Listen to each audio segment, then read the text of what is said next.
up with our motto, let learning be a joy and teaching a pleasure.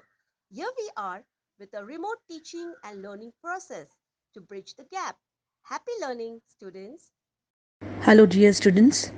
Today we will learn the poem number 2 of Standard Ninth, Life by Charlotte Bronte.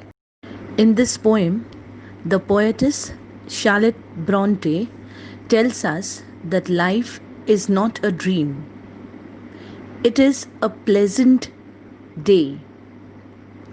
We can never say what life has in store for us. There may be many ups and downs in our life, but these are all passing features.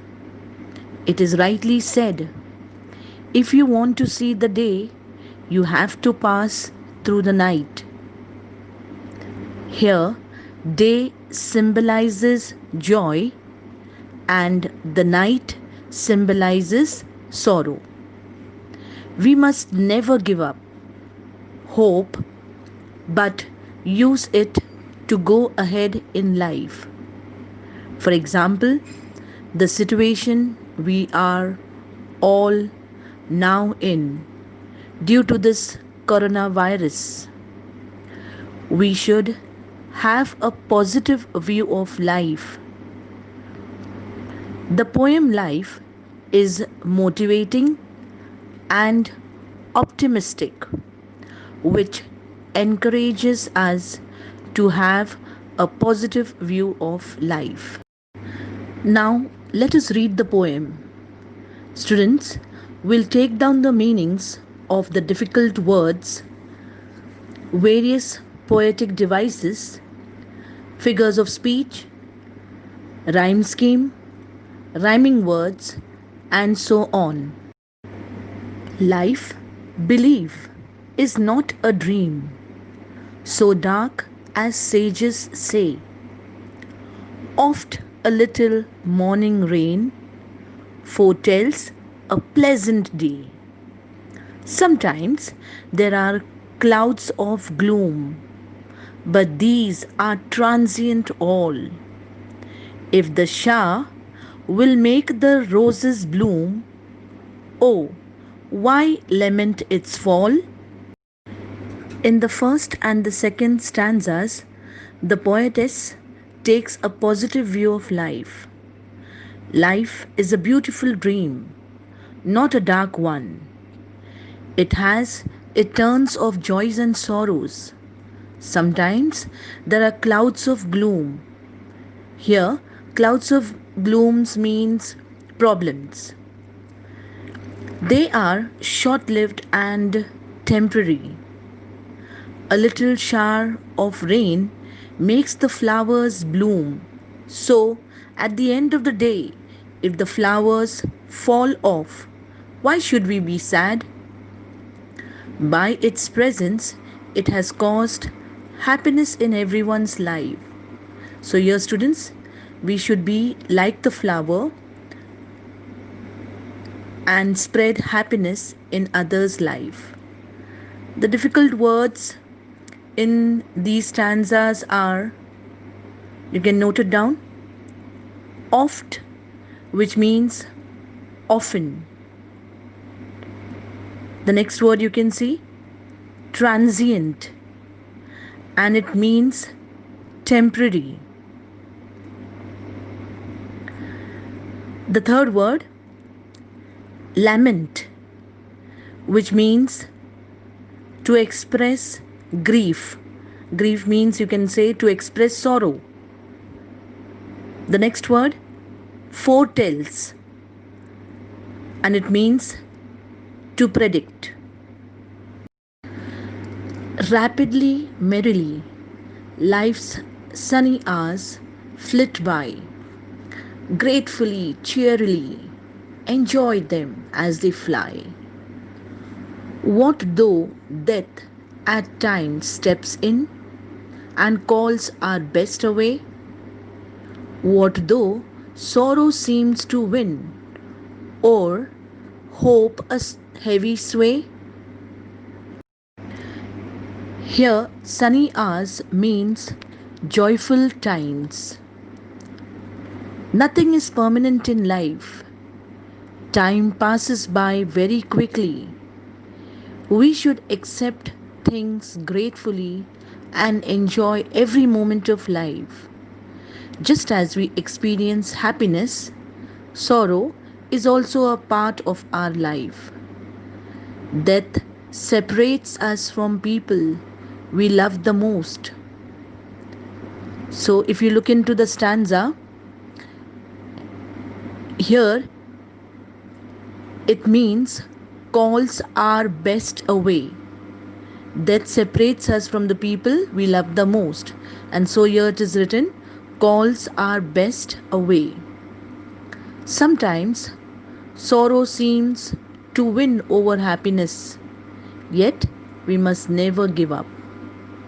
Let's underline the difficult words and note them down. Flit, which means move fast. Gratefully is thankfully, and or means over. Now let's proceed further and read the fifth and the sixth stanzas. Yet hope again, elastic springs, unconquered though she fell, still buoyant are her golden wings, still strong to bear us well. Manfully, fearlessly, the day of trial bear, for gloriously, victoriously can courage quell despair. In these stanzas, the poet Charlotte Bronte says that in our life, hope never dies. It always comes back to us. It is undefeated even though it has been overcome. It has strong golden wings which help us to rise. The positive view of life will help us face challenges fearlessly and give us the courage to suppress our despair. Let us underline the difficult words in these stanzas. Buoyant, meaning that which rises upward. And the next word, quell, and it means suppress. Now we will learn some new concepts in this poem. An acrostic. Now, what is an acrostic, students? An acrostic is a composition, usually in verse, in which sets of letters, either initial or final, form a word or phrase. For example, let us learn to form acrostics first on the title of the poem. What is the title of the poem? Life. So, as you can see here,